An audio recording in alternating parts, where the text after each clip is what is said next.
할렐루야. 아멘.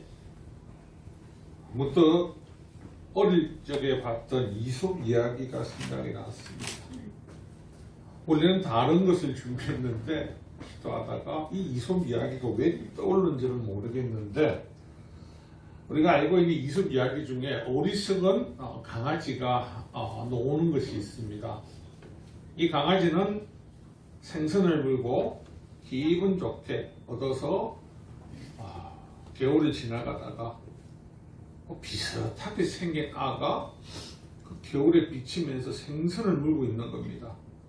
이 강아지는 욕심이 났습니다. 저거 봐라, 저것도 뺏어야 되겠다고. 그래서 그 강아지가 그 겨울에 비친, 물에 비친 그 강아지를 보고 왈왈왈 짖습니다. 그리고 나니까요, 그 입에 물고 있던 물고기가 사라집니다. 그리고 거울처럼 비치던 냇가에 비치는 그 보이는 강아지 입에도 사라집니다. 이처럼요, 어리석은 사람은 사물의 분별을 할 수 없습니다. 오늘 우리가 이 땅을 살아가면서 무엇이 어리석은가 아니면 지혜로운가를 분별하기 어려운 시대입니다. 분별의 방법은 간단합니다. 말씀에 비추시면 됩니다. 하나님 주신 그 말씀이 우리를 새롭게 하고 그것만이 진리 되시는 예수님 앞으로 초대한다는 것을 잊지 않고 기억하시기를 부탁드리겠습니다. 오늘 우리가 나눌 말씀 신약성경은 누가복음 12장 16절로부터 20절 말씀입니다. 보편적으로는 13절부터 21절로 꺼내야 되는데 마음이 동일했기에 별 지장이 없기에 그래서 이렇게 나눴습니다. 그리고 나누신 말씀 12장의 먼저 배경을 보면요, 1절에 보면은 수없이 많은 무리들이 예수님 앞으로 다가옵니다. 그래서 예수님께서는 그 많은 무리들을 보시면서 바리새인들의 외식, 즉 위선을 조심하라고 말씀하시며, 복음을 전파할 때 담대함을 가지고 두려워하지 말고 전가라고 말씀을 하십니다. 그리고 그 이후에 오늘 말씀 13절에 보면 예수님 곁에 모여있던 많은 무리 중에 한 사람이 예수님께 나와서 자신의 형에게 명하여 자신의 부모로부터 물려받은 유산 중 더 많이, 어쩌면 자기에게 돌려주지 않고 자기는 적게 받았다 생각하기 때문에 나에게 유산을 더 주라고 시켜달라고 이야기를 합니다. 이 사람이 나와서 예수님에게 이 말을 할 수 있었던 것은요, 이미 예수님 주변에 많은 사람이 모인 것과 더불어서 예수님 말씀에 건의가 있기 때문입니다. 누가복음 4장 32절에도 나와 있듯이 그들의 그 가르치심에 논란이 있는 그 말씀이 건의가 있었습니다. 하지만 이미 예수님이 이 동생의 불의함을 알고 있습니다. 만약에 형이 유산을 온전하게 나눠주지 않았다면, 불공정하게 분배했다면, 이 동생은요, 당시에 이 분배에 대해서 율법 선생이나 재판장을 찾아가서 소송을 했을 겁니다. 구약성경 신명기서 21장에도 보면요, 이 어떻게 재산을 분배해야 된다는 것에 대해서 나와 있기 때문입니다. 지금 예수님을 찾아온 이 사람은 예수님의 건의를 통해서 형을 야단을 쳐서 나에게 유산을 주라고 합니다. 오늘 우리가 예수님을 생각할 때 잘못 생각하면 우리 역시도 예수님은 복 주러 오신 분 맞습니다. 하지만 무슨 복을 주러 오신지에 대해서는 혼돈을 할 수 있다는 겁니다. 그래서 예수님은 그에게 내가 재판관이 아니라는 것은 율법의 교사로 온 것이 아니라 많은 인류를 위해서 구원을 주시러 오신 분이심을 다시 한번 말씀하시면서 그곳에 있는 모든 이들에게 말씀하십니다. 탄심을 버리라고. 여러분, 우리의 탐심은요, 하나님께 가는 길을 자꾸 막습니다. 예수님으로부터 가는 것에 있어서 자꾸 멀어지는데, 이 악한 사단의 영들은 그것을 느끼게 못하게 한다는 것. 고린도서 3장 5절에 그러므로 땅에 있는 지체를 죽이라. 곧 음란함과 부정과 사욕과 악한 정욕과 탐심이니 탐심은 우상 숭배니라. 이 모든 것들이 그 안에 있는 우리 탐심으로부터 우상 숭배가 될 수 있고, 그것을 통하여서 우리 스스로가 길을 잘못 갈 수 있다는 겁니다. 오늘 예수님께서 오늘 이 말씀을 통해서 모든 인생에 예수님을 따르는 사람들, 모든 이 땅에 사는 사람들에게 인생의 목적이 어디인지, 어떻게 살아야 되는지를 다시 한번 우리가 되새길 수 있도록 알려주고 계십니다. 오늘 본문 나누실 16절 이하에 보면요, 여러분, 부자가 나옵니다. 우리 늘 설교를 들을 때 보면 마치 부자는 마태복음 19장 24절에 놓은 것처럼 다시 너에게 말하노니 낙타가 하늘길로 들어가는 것이 부자가 하나님의 나라에 들어가는 것보다 쉬우니라 하시니, 이 말씀을 하면요, 보편적으로 아멘을 안 합니다. 왜죠? 다들 부자이기 때문에. 여러분은 부자이기 때문에 이 말씀에 아멘 안 합니다. 천국 못 간다 할까봐. 많은 분들이 또 어떻게 강하게 보수적인 목사님들은 부자는 천국 가기 어렵습니다. 아니요, 어려운 건 저와 여러분 모두가 사실입니다. 근데 이 부자라서 못 가는 것이 아니고요, 부자라서 탐욕에 탐심에 빠지기가 좋다는 겁니다. 여러분, 가난한 사람들이 탐심에 빠질 것보다는 부자가 더 많은 이유는요, 많은 이윤을 가지기 위해서, 많은 것을 가지기 위해서 자신도 모르게 타협을 할 수 있습니다. 그러지 말아라고. 이 땅에 있는 모든 사람들은요, 부자든 가난하든 어떤 사람이든 하나님의 나라 가는 건 다 동일합니다. 그리고 동일하게 탐심을 빠지면 동일하게 가지 못한다는 겁니다. 오늘 나오는 부자를 보면서 여러분 자세히 보시면요, 이 부자가 남을 늑달합니까? 남의 걸 탈취합니까? 남의 것을 거짓으로 뺐습니까? 그런 부분은 전혀 없습니다. 그러면 다른 생각으로 보면요, 어떤 겁니까? 이 부자는요, 자신의 노력으로, 자신의 열심으로, 능력으로 자신의 틀을 이뤘다는 겁니다. 그런데 그 이룬 것을요, 나눔은 절대 하고 싶은 마음이 없습니다. 그래서 곡식이 느는 걸 보면서 얼마나 흐뭇합니까? 예전에 우리 시골의 어머니들 쌀통에 쌀이 넣으면 어땠습니까? 배부르다 하셨죠. 행복하게 생각하셨죠. 왜요? 저 쌀이 있으니까 마음이 든든하니까 그 쌀을 나눠주겠다는 생각 많이 해보셨습니까? 아니요. 이 곡간의 쌀은 누구 거니까? 내 거니까. 우리 자식들 입술에 먹이기만 하면 행복하니까. 이 부자도 똑같습니다. 이 소출이 너는 것을 보면 볼수록, 야, 우리 잠잠해서 성도들도 그림 같은 집을 지키죠. 야, 이거 좀 늘면 요거 짓고 저거 짓고, 그 생각 누구나 다 하는 생각들입니다. 그런데 예수님께서 콕 집어서 이 부자에게 잘못은요, 우리 모두가 꿈꾸는 장밋빛 인생을요, 이 부자에게 가장 중요한 것이 없는 것, 하나님에 대한 감사가 없습니다. 그리고 하나님께서 기뻐하는 고아와 가부와 어려운 이웃에 대한 나눔도 없습니다. 오늘 우리가 열심히 무엇을 향해서 목적을 향해 달려갔는데 그 목적에 도달하고 있는데 갑자기 그 밤에 하나님께서 그 영혼을 데려가면 어떡하십니까? 이 땅에서 가장 불쌍한 것은요, 예수님을 만나지 못한다는 겁니다. 만나지 못하고 돈의 노예가 되든지 돈의 눌림을 받는 자입니다.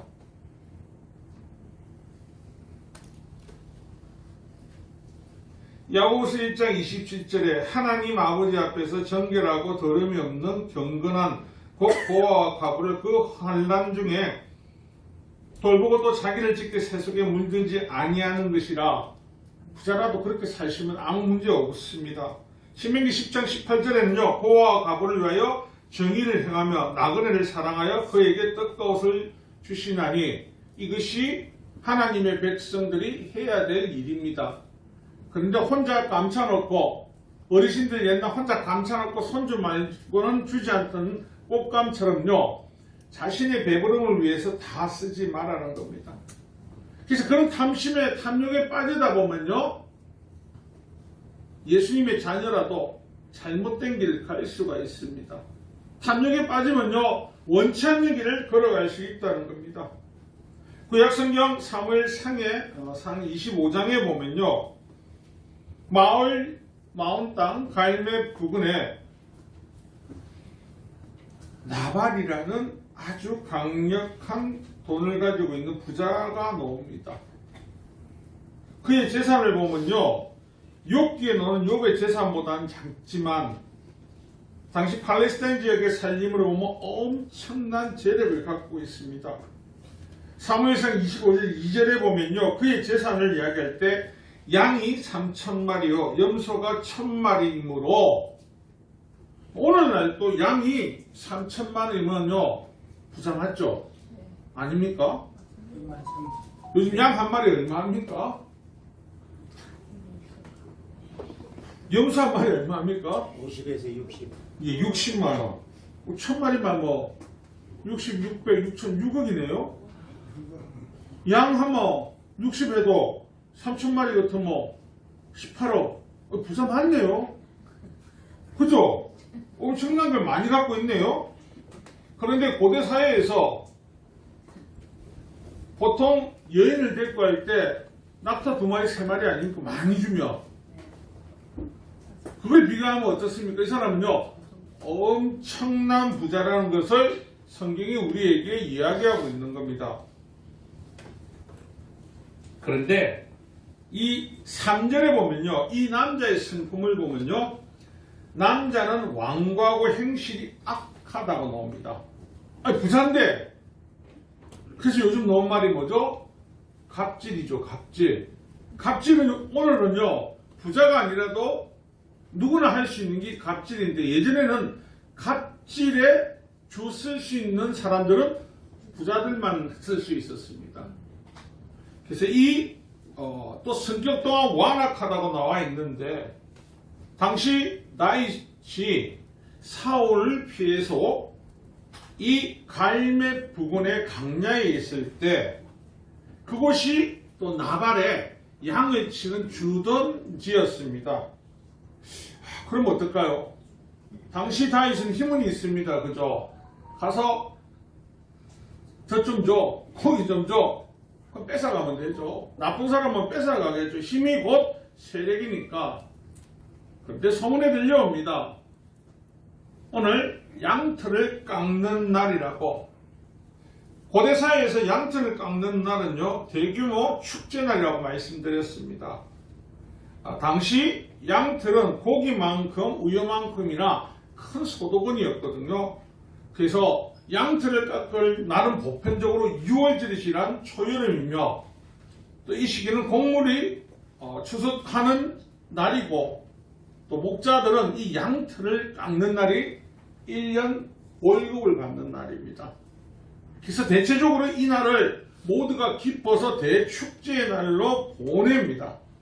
그래서 다윗 왕이 그 이야기를 듣고 부하 10명을 이 양의 주인 나발에게 보냅니다. 그리고 찾아가서 참 인격적이고 순하다는 것이요. 6절에 보면 나발 집안에 있는 찾아가서 인사를 합니다. 집안과 그의 가축과 그의 모든 사람들에게 하나님의 평안 곧 샬롬이 있기를. 세 번의 샬롬을 외치는 것은 얼마나 그 사람이 가식적이 아닌 진심으로 그들을 축복하고 있습니까? 그리고 다윗의 목자들은 그 나발에게 이야기를 해달라고 합니다. 당신들의 양떼들이, 당신들의 목동들이 이 광야에 있을 때 악한 짐승으로부터, 악한 사람으로부터 우리가 지켜주지 않았습니까? 그러니 우리에게도 이 축제날 음식을 나눠주세요 라고 강요하는 것이 아니고 부탁을 합니다. 그런데 나발의 말에는 어떻게 하냐면요, 사무엘상 25절 10절 11절에 보면 나발이 다윗의 사안에게 대답하여 이르되 다윗은 누구며 이새의 아들은 누구냐? 요즘에 각기 주인에게서 억지로 떠나는 종이 많도다.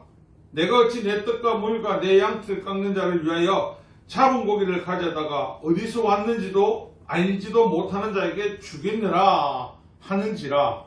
이 말은 뭐냐면요, 다윗은 압니다. 왜 만만천천을 알고 있었거든요. 다윗의 입장도 아는 겁니다. 우리가 예측하고 추론할 수 있는 것은요, 나발은 사울과의 관계가 좋았다. 그래서 너 정도는 아무것도 아니야. 나는 내 뒷배가 있어. 잠언서 1장 22절입니다. 너희 어리석은 자들은 어리석음을 좋아하며 거만한 자들은 거만함을 기뻐하며 미련한 자는 지식을 묘하니 어느 때까지 하겠느냐. 거만하고 미련한 자들은 온전한 말을, 온전한 생각을 듣지 못합니다. 그래서 다윗이 화가 나지 않습니까? 그래서 군대를 들고 올라간다니까 참 그래도 은혜로운 건 나발에게는요, 어리석은 나발에게는 또 지혜로운 아비가일이라는 부인이 있습니다. 나발만 죽는 것이 아니라 그 백성 다 죽을까봐 고기를, 우유를, 떡을 가지고 쫓아와서 다윗에게 사과하면서 이것을 받아달라고 이야기를 합니다. 그리고 아내 아비가일이 집에 돌아가니까요, 나발은 혼자 기뻐서, 혼자 즐거워서 양털 까니까 왕처럼 잔치를 벌리고 띵가띵가 하다가 술 취한 사람과 이야기하면 됩니까? 안 됩니까? 이야기를 안 합니다. 언제 합니까? 술이 깬 이후에. 술이 깬 이후에 그에게 이야기를 하니까요, 나발이 두려움으로 어떻게 해요? 몸이 돌같이 굳어집니다. 근데 이 사실을 보고 많은 주석자들은 뭐라고 하냐면 나발이 쇼크를 받아가지고 고혈압으로 쓰러졌다, 몸이 돌처럼 굳었다 라고 표현을 합니다. 그래서 사무엘상 25장 38절에 보니까요, 한 열 후에 여호와께서 나발을 치시며 그가 죽으니라. 아멘이십니까?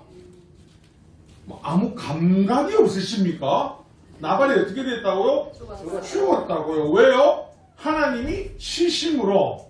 그럼 열흘 후에 왜 죽었냐? 주석가들이 뭐 때문에 열흘 후라고요? 고혈압으로 쓰러져서 뇌경색이 와서 끙끙끙 앓다가 열흘 안에 죽었다라고 말을 합니다. 모르죠. 그 당시에는 모르는데 주석가들은 그렇게 하는데, 결론은 다윗에게 그 작은 것을 나눠주지 않고 그 많은 소유를 자기가 자기 것이라고 자기 영광을 위해 오늘 이 어리석은 부자처럼요, 나만 즐겁고 나만 행복하면 돼 하다가 그를 위해서 지켜주고 수고한 사람을 외면한 결과 어느 순간에 그가 죽음에 처하게 되는 겁니다. 어떤 부자가 있었습니다. 죽은 뒤 상속인들이 그의 금고를 열어봤더니 그 안에는요, 엄청난 돈다발과 함께 이런 쪽지가 있었다고 합니다. 이 돈을 만지작 그릴 때마다 마음이 든든했지. 하지만 나는 이 돈을 한 푼도 가져갈 수 없구나. 그의 삶은 오직 돈을 모으는 데만 쓰였고, 하나님 앞에 갈 때는 빈손으로 간다는 거. 그래서 예수님을 믿든 안 믿든 동일하게 쓰는 말이 공수래 공수고, 빈손으로 왔다 빈손으로 간다고 다들 말을 합니다. 근데 사실은 사람들은요, 이 말 와닿지 않습니다. 왜요? 아직 내가 공수래 돌아가지 않은 사람들은요, 아직은 내가 그걸 지켜야 된다는 강한 집착이 더 많으시거든요. 하나님께서는 어리석은 자에게는 그 어리석음을 인해서 주어주신 축복을 다 쓰지 못하게 합니다. 그래서 오늘 본문의 제목이 뭡니까? 너무 간단하지 않습니까? 어리석은 부자가 되지 맙시다. 여러분 스스로가 부자라고 생각하십니까? 여러분 스스로 부자라고 생각 안 하십니까? 부자의 기준이 뭡니까? 부자의 기준은 다 저렇게 생각을 하십니다. 자, 그러면 이게 좀 있어야 된다 하신 분에게 묻겠습니다. 돈이 없어서 불편한 거 있으십니까?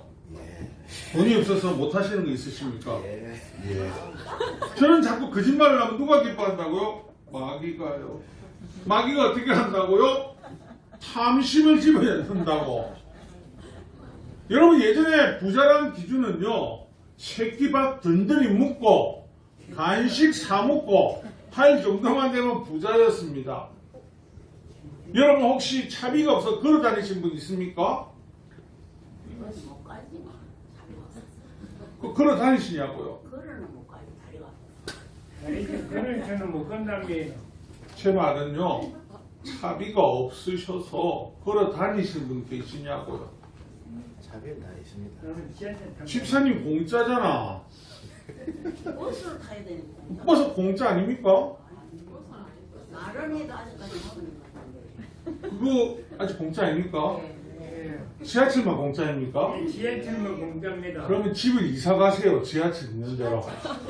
뭘 그렇게 생각을 해? 공짜 찾아가면 되지. 지하철 싫어한다. 아, 지상철 있습니다. 지상철 타세요. 자, 우리가 부자라 생각하는 것은요, LCT에 살면서 높은 곳에 있는 그게만 부자라고 생각하는데, 오늘 얘기해 주신 모든 것들은 다 우리가 많은 것을 누리고 있습니다. 그런데 이 땅을 장악하는 어둠의 영 사탄은요, 우리가 더 높은 바벨탑을 향해서 올라가는 것처럼 끝없이 그것을 추구하고 달려가게 합니다. 저와 여러분이 늘 성경을 읽으면서 마태복음 19장, 누가복음 18장에 넣어 부자관리, 부자청년 뻔하지 않습니까? 이 사람이 예수님한테 칭찬받은 사람입니다. 그는 율법도 잘 지켰고요, 삶에 대해서 하나님 나라를 꿈꿨습니다. 그런데 그 사람의 돈의 무게와 영생을 하나님이 어떤 걸 선택해도 어떤 걸 주시겠다고, 그리고 유일하게 이 청년에게만 하늘의 보화가 쌓일 것이라고 약속하셨거든요. 여기 계신 분들 적금이었습니까? 적금 혹시 여신 분 계십니까? 왜 였습니까? 만기 때 받으려고. 만기 때 하나님이 천국에서 주신다 하는데도요, 그 청년은 어떻다고요? 안 된다. 이거 소중한 거다. 내 거다. 어리석은 사람들이 불이 나면 어떻습니까? 집안에 금이 있으면요, 금 가지려고 뛰 들어가 죽는 사람들 있죠? 예. 왜 들어가죠? 금이 소중하니까. 내 생명보다 금이 소중하니까.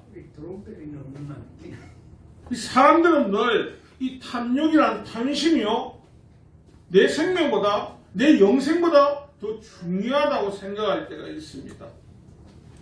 근데 나쁜 말로 하면 이단들은 이걸 이용하죠. 영원한 생명이 있는데 니 거 마로 가지고 있는 다 갖고 오라고, 다 갖다 바치라고. 뭐 지는 좋은 거 하잖아요. 그래서 잘못된 거죠. 우리는 늘 하나님 앞에 어떻게 내가 삶을 살아야 됩니까를 묻습니다. 근데 하나님 우리에게 너 부자로 살아도 돼, 대신에 가난한 이웃과 하나님 나를 위해서 하나님께 감사하면서 살면 돼. 근데 부자가 되면 가장 먼저 잃어버리는 것이 인색함이 차죠.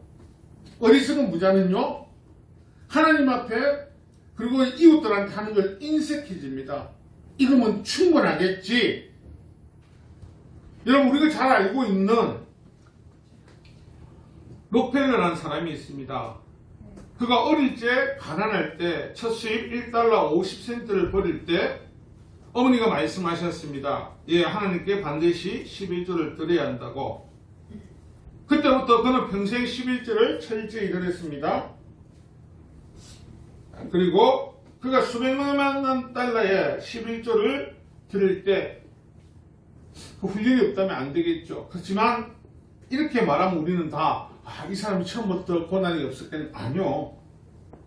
록펠러가 33세 때 이미 억망장자가 되고 43세 때 세계의 큰 부자가 됩니다. 그리고 나니까요, 지나친 스트레스와 탐욕으로 인해 53세에 위궤양과 탈모가 찾아와 의사한테 가니까 6개월밖에 살지 못한다고 선고를 받습니다.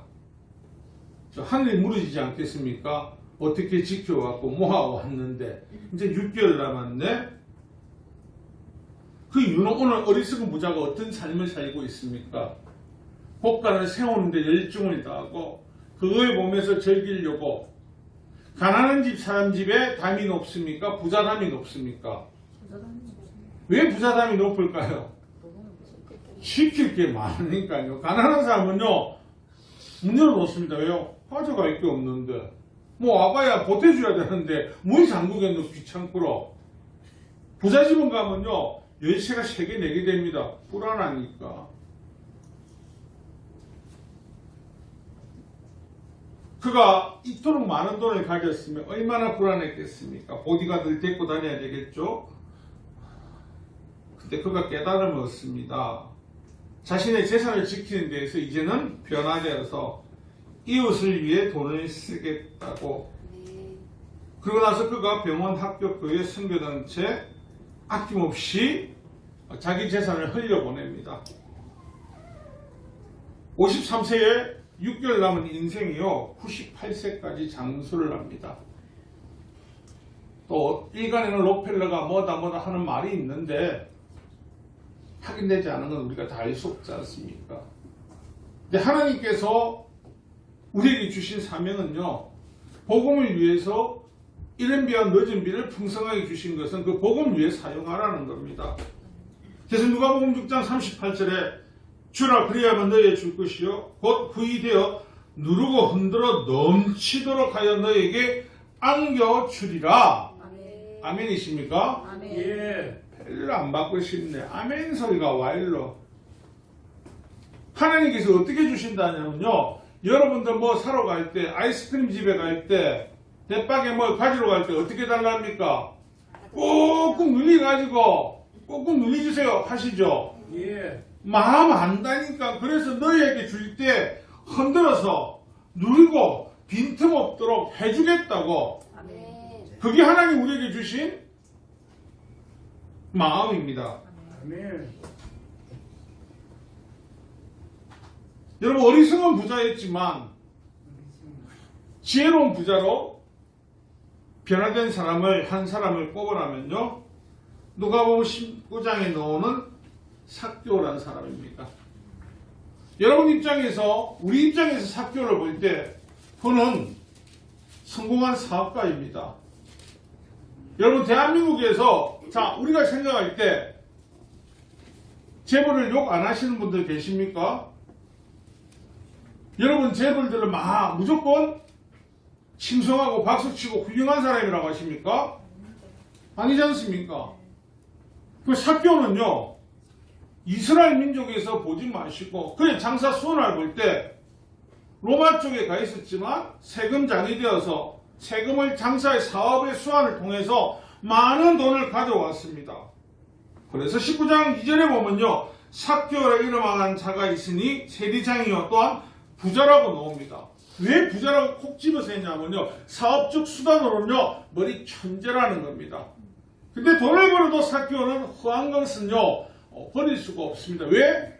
자신이 유대인이고 자신의 꿈은 메시아의 나라고 하나님의 나라인데 돈을 벌었지만 내 입장에서는 마음에 허한 게 있습니다. 예수님이 여리고에 들어오셨을 때 여러분, 누가 삭개오에게 예수님 보러 가라고 했습니까? 아니요. 부자가 뭐 쓸데없이 수금을 해야지 그거 가 있습니까? 근데 삭개오는요, 누구의 의지도 아닌 자신의 의지로 그곳에 달려갑니다. 그리고 예수님이 오늘 삭개오 집에 들어간다고 하셔서 예수님께서 삭개오 집에 들어오셨을 때 삭개오의 첫 번째 반응이 뭡니까? 혹시 기억나십니까? 내 재산의 반을 누구에게 주겠다고 합니까? 하나는 이웃에게 주겠다 합니다. 강압적이면 누구에게 주겠다 해야 되냐면요, 우리나라가 강압적인 시대를 어찌했습니까? 주님께 드리겠습니다가 해야 됩니다. 근데 주님이 달라 안 했습니다. 앞에 나오던 마태복음 19장에 나오던 부자가 알기는요, 주님께서 네 있는 거 다 팔아가고 그랬거든요. 근데 사교가 절반만 된다고 하는데도 우리 예수님께서 뭐라고요? 이 집에 구원이 임하셨다고. 이상하지 않습니까? 어떤 사람은요, 11조 잘했다, 10계명 잘 지켰다 하는 거는 다 갖고 날 따라오라고. 어떤 사람에게는 반만 된 거 보고도 이 집에 구원이 임했다. 이 이유가 뭘까요? 한 사람은요, 스스로가 아닙니다. 자기의 잘남을 그냥 유지하는 것을 이야기하고, 삭개오는요, 스스로 어리석은 자에서 예수님을 만나는 순간 성령께서 그에게 임하셨겠죠. 그 마음을 주셨겠죠. 여러분, 남을 덮고 하는 것은요, 아무나 할 수 있는 게 아닙니다. 성령께서 마음을 주시지 않으면은 절대 할 수가 없습니다. 그래서 그가 예수님이 말씀하시기도 전에 먼저 드리고자 나니 그 가정 가운데 구원이 임했다고 하십니다. 요한계시록 13장 16절에 보면요, 그가 모든 자 가운데 곧 작은 자나 큰 자나 부자나 가난한 자나 자유인이나 종들에게 그 오른손에나 이마에 표를 받게 하고, 이 말이 뭐냐면 마지막 때에 우리가 아는 부자는 천국 못 간다면 이게 부자는 빠져야 되는데 아니라니까요. 동일하다니까요. 부자든 가난하든 어떤 삶을 살든 마음의 중심이 예수 그리스도를 바라보면서 달려가는 삶을 사시면 된다는 겁니다. 어리석은 부자는요, 처음에는 예수님을 바라보다가 나중에는 그 물질이, 만몬이 그의 마음을, 그의 영혼을 사로잡아서 그 마음이 하나님이 아닌, 오늘날 교회를 다니지만 신앙생활을 하지만 목적은요, 물질에 가 있다는 겁니다. 네, 온전한 지혜로운 자는요, 우리가 어리석은 부자가 되지 않는다면 다른 말로 뭐가 되는 거죠? 지혜로운 부자가 되는 겁니다. 지혜로운 부자는요, 마지막 그날 주님 오실 그때까지도 하나님 말씀하시지 않습니까? 다시 한번 요한계시록 13장 16절 누가 찾아서 한번 읽어봐 주실래요? 요한계시록 13장 16절입니다.